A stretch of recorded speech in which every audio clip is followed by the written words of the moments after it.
Launch ভাড়া ৪২% বাড়ানোর প্রস্তাব মালিকদের।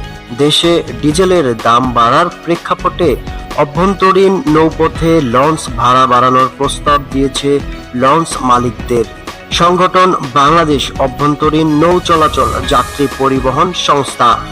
রোববার ১৯ এপ্রিল বাংলাদেশ অভ্যন্তরীণ নৌ পরিবহন কর্তৃপক্ষের বিআইডব্লিউটিএ চেয়ারম্যান বরাবর পাঠানো এক চিঠিতে ভাড়া সর্বোচ্চ ৪২% পর্যন্ত বাড়ানোর এই সুপারিশ করা হয়েছে।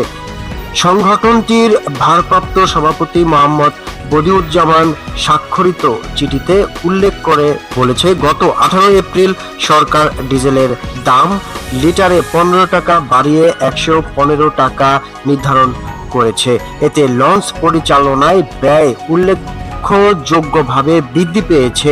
এছাড়া প্রপেলার, ইঞ্জিনের খুচরা যন্ত্রাংশ, গ্যাস, রং এবং রক্ষণাবেক্ষণ সামগ্রীর দাম বেড়ে যাওয়ায় সামগ্রিক পরিচালনায় ব্যয় প্রায় ৫০% বেড়ে গেছে বলে দাবি করছে মালিক পক্ষরা।